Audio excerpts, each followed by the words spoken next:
que vous allez jouer maintenant est basé sur les arpèges que vous avez vus dans l'exercice numéro 103, l'arpège de sol majeur.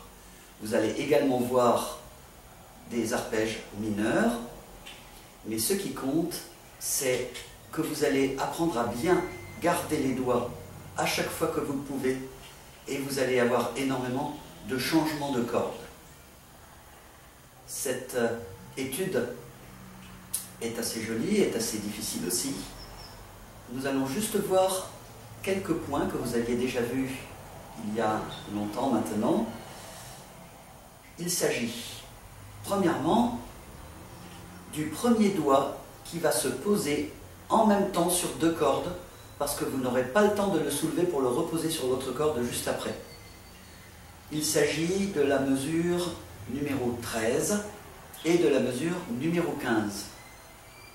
Dans la mesure 13, votre premier doigt va se poser sur le Si, sur la corde de La, et en même temps, il va se poser sur la corde de Ré. Ce sera un Mi. Lorsque vous viendrez du Do naturel sur la corde de La, vous jouez le Si en le posant à la fois sur la corde de La et de Ré. Mesure 15, ça sera la même chose, mais sur la corde de Ré et Sol et avec le deuxième doigt. Je vais vous montrer. Mesure 13, vous allez venir du Do, deuxième doigt sur la corde de La, et vous allez devoir poser votre premier doigt à la fois sur la corde de La et de Ré.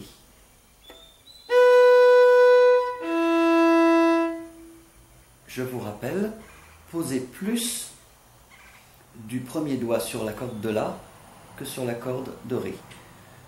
Pour que cela sonne juste, toujours la plus grande partie du doigt est posée sur la corde supérieure.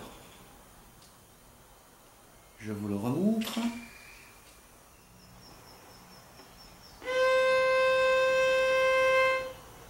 Puis vous posez le doigt à la fois sur la corde de Ré et sur la corde de La, avec plus de doigts sur la corde de La. Puis vous tournez la main pour pouvoir jouer la corde de La, sans plus toucher la corde de La avec le premier doigt. Je vous le rejoue.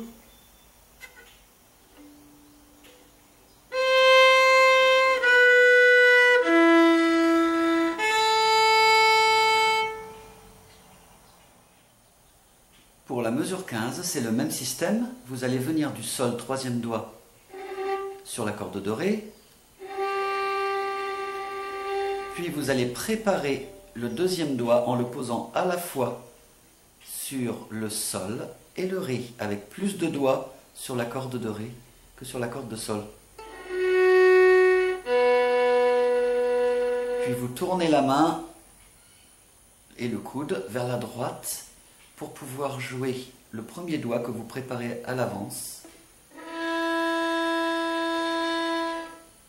sur la corde de Ré, en gardant posé le deuxième doigt sur la corde de Sol. C'est un passage difficile. Je recommence. Vous jouez le Sol, troisième doigt. Vous préparez les deuxièmes doigts sur les deux cordes. Vous jouez les deux cordes et vous préparez le premier doigt sur la corde de Ré et vous tournez le coude.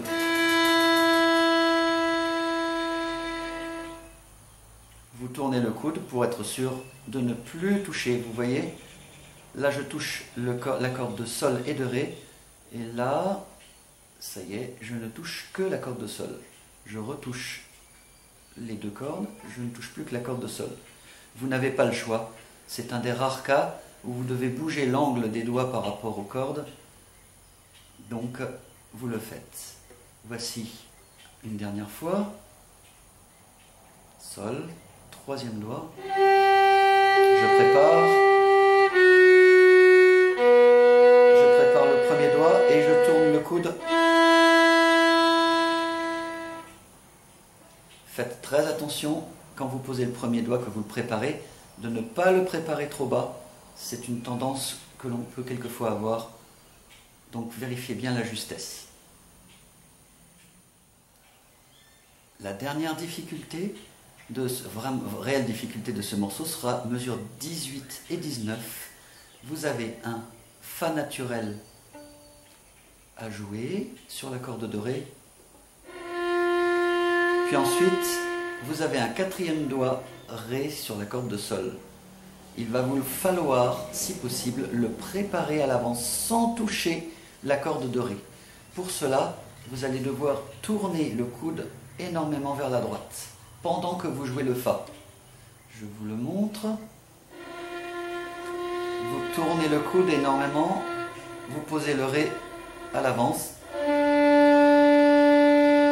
Cela vous permet de ne pas avoir ni de craquement ni de décalage dans le son lorsque vous changez de corde. Si vous le faites sans préparation,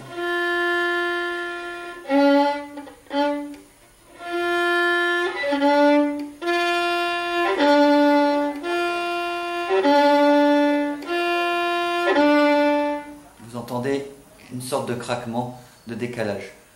Avec la préparation,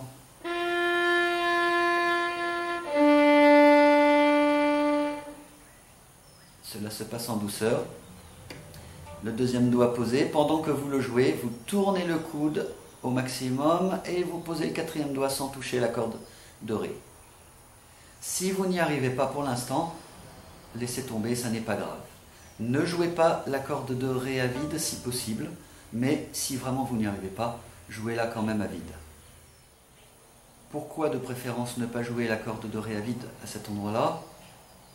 Eh bien, tout d'abord pour vous exercer à passer au quatrième doigt directement, et puis deuxièmement parce qu'elle sonnerait un petit peu trop fort, mais il s'agit d'un détail, donc ne vous sentez pas bloqué par ce détail.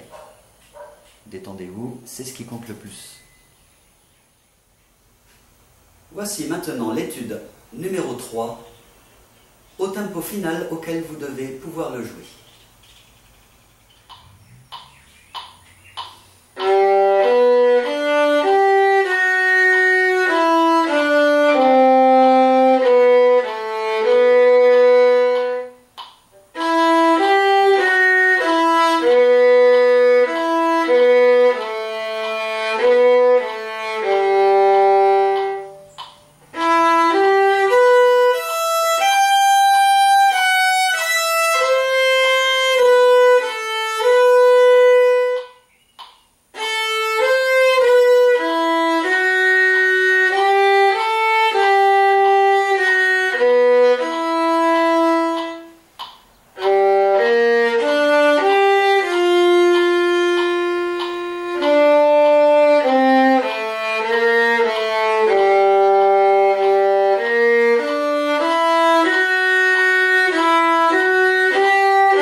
Bon travail!